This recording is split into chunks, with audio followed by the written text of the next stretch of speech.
Hey there. The brim on this sun hat is just gorgeous. I love it. I think it's so pretty. I was so surprised that it looked as good as it did, and I was imagining how beautiful this would look once it was stiffened with a piece of wire.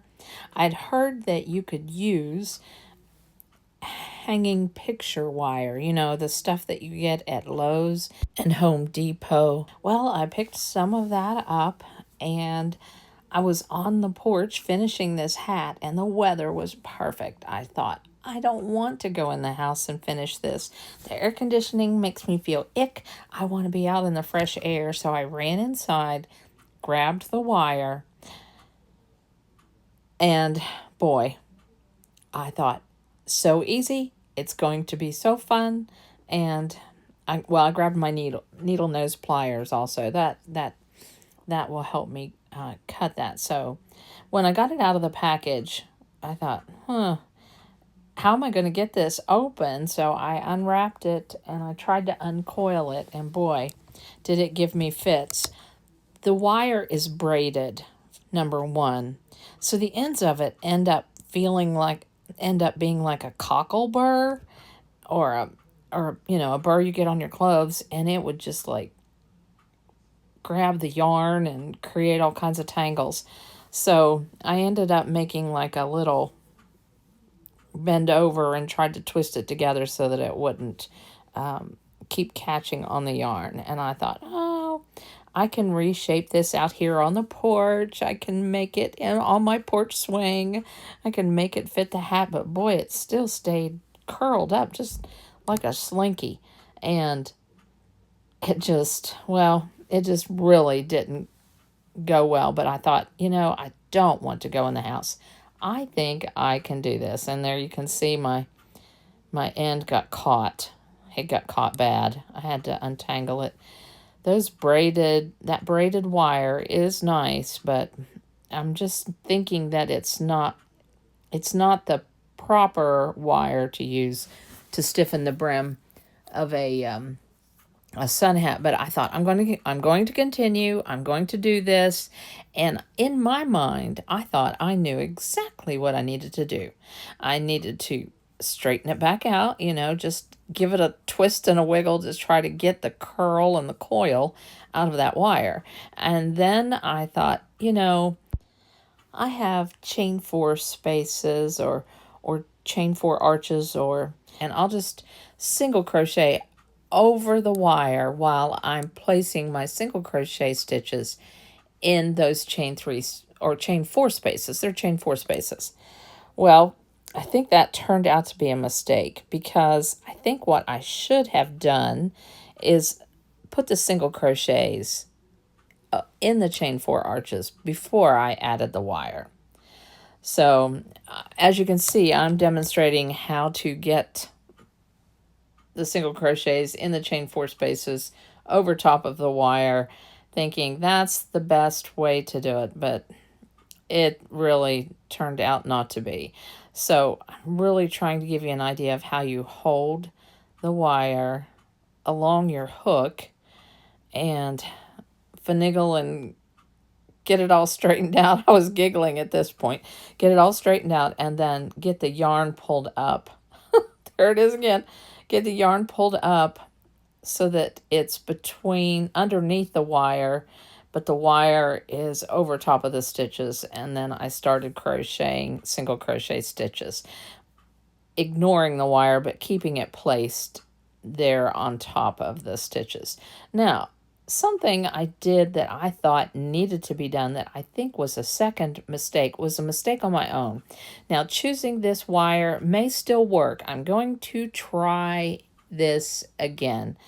This one was a bit of a fail, but the other thing that I do believe I did as a mistake was I placed first mistake was I put the single crochet stitches in the chain 4 space with the wire. I should have put those single crochet stitches in the chain 4 space and then added another row of single crochet stitches and put the wire in then. And then maybe even put another row of single crochet stitches going over both rows down into the chain 4 space. I think I might try that again. That's what I'm going to try again. But the other mistake that I made was me thinking that I have to get as many stitches as I can in this chain 4 space so that nobody can see that wire poking out. That was a mistake. That was just a mistake, and I think you'll see that here in a minute. I'm starting to realize that this wire is not going to uncoil. A little bit frustrating, but I keep going, and you can see my yarn gets tangled up. I keep going, and then when I get to the end, I realize this is just too wobbly, and I realize I've got to take this in the house. I don't really want to go in the house. My shoes are off. The weather is perfect. The breeze is happening. I'm on my porch swing, my favorite place to crochet.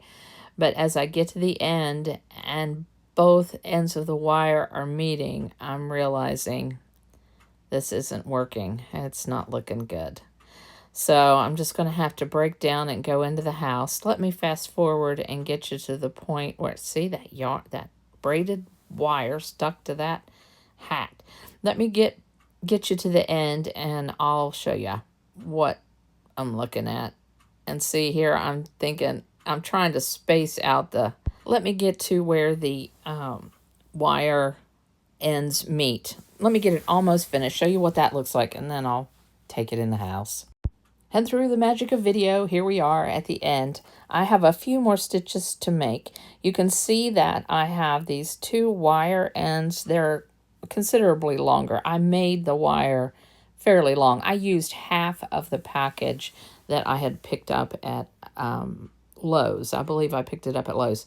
All right, so I'm going to, it's really finagly. I'm going to try to finish a few more stitches and cover that last chain 4, and then I'll take it in the house and show you what it looks like.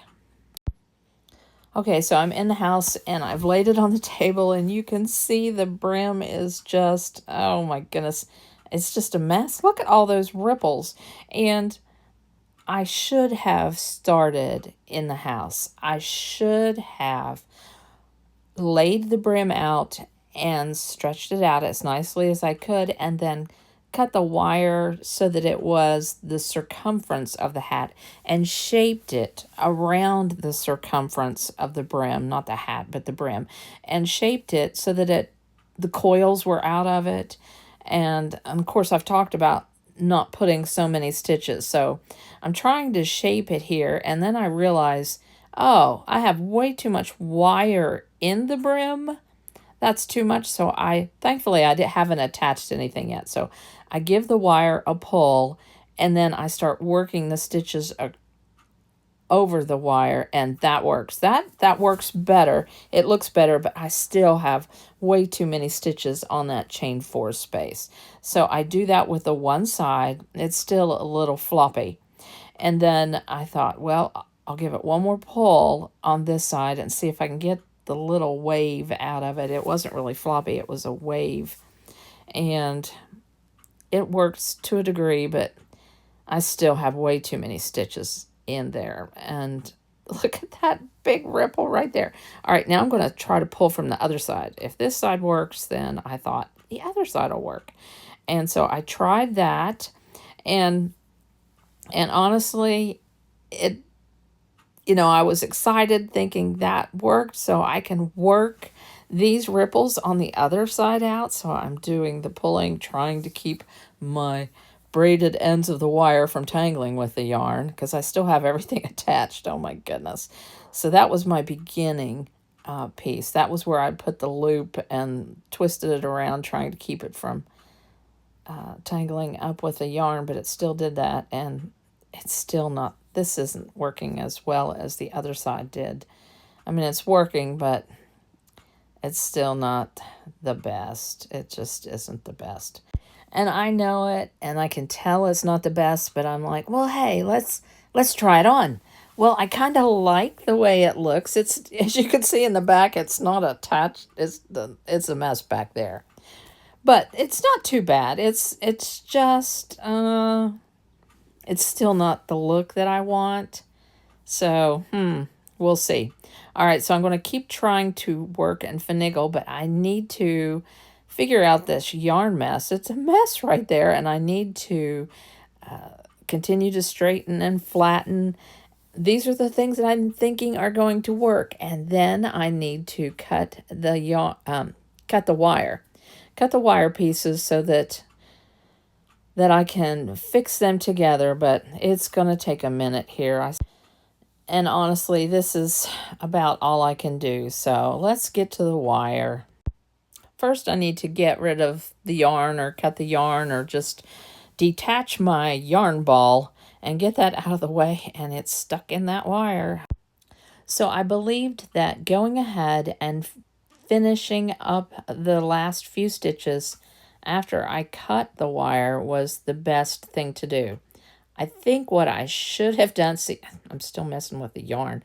I think what I should have done is left stitches unworked, cut the wire, and finished the wire by, putting the duct tape that I'm going to place over the wire ends, finished that, and then crocheted over the duct tape. I didn't do that, and that, I think, created some problems. There you can see me joining in the hat together. I'm finished all the stitching, and I am joining into the hat, and that's it was a little bit of a tough spot, but I joined, and I still had those wire ends to deal with. But I took the time to go ahead and weave in my yarn end. I didn't want to deal with the yarn getting tangled up in the braided wire, and that was totally the wrong thing to do. I shouldn't have woven in my yarn end. I didn't need to do that because I should have left all of that open. Anyway, I'm sure you can sense my frustration, but anyway, here we are. I am determined that I need to finish the wire ends. So I clip them off with the wire cutters that are included in most needle nose pliers right down there at the end.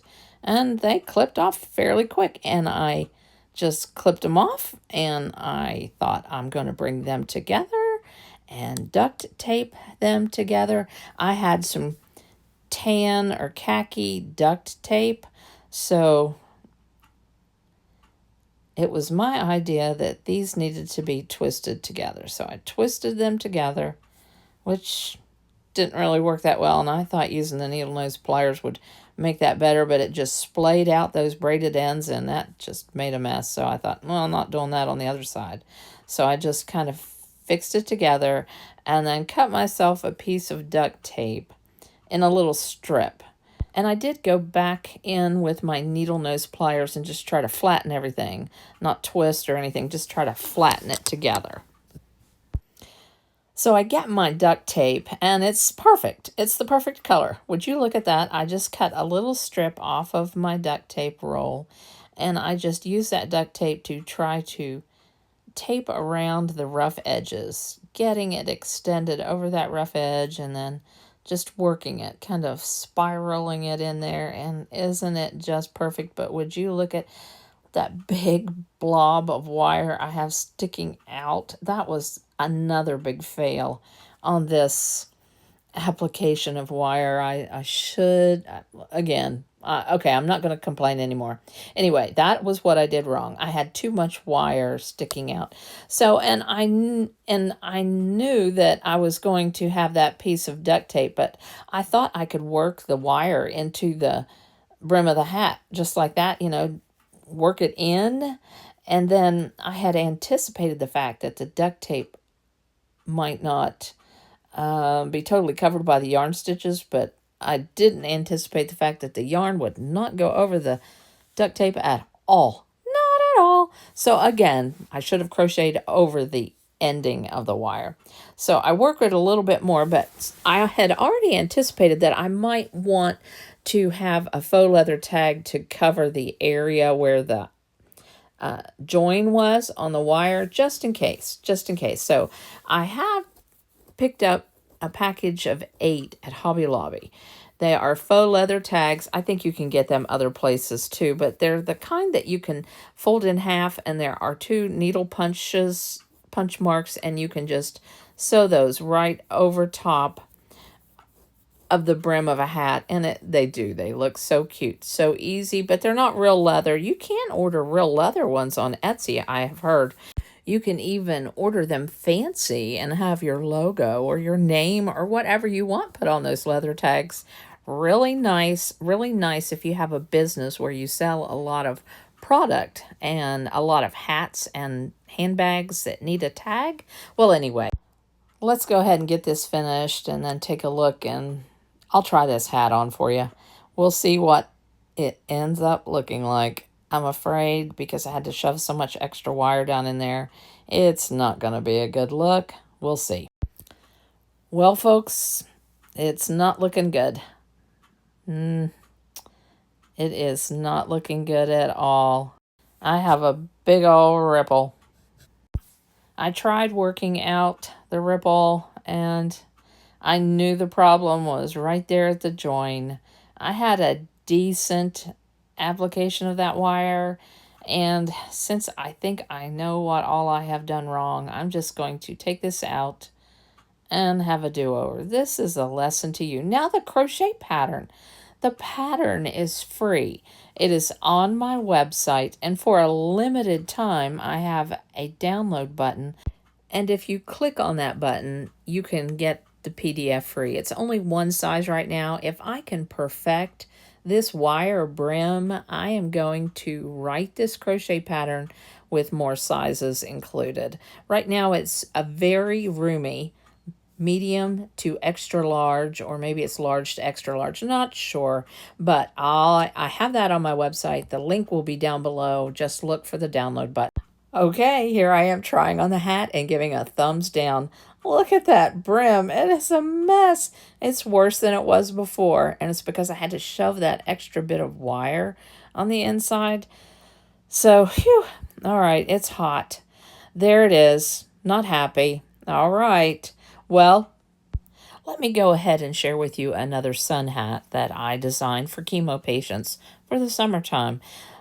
It's made with Lion Brand Kubu yarn. It's a cotton bamboo blend. It's cooling and it has airflow.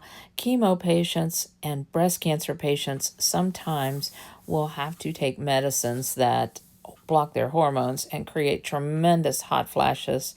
And if you want to walk across the yard to get the mail or go to the beach and you want something to cover your head, this is a great alternative for chemo patients. Of course, you can make this for yourself even if you're not a chemo patient. I'll put the link down below. But I know I was a little bit whiny and complaining, but I really did enjoy trying to put the wire in the brim on that sun hat, and I'm going to try that again. So make sure you come to my side of the mountain again.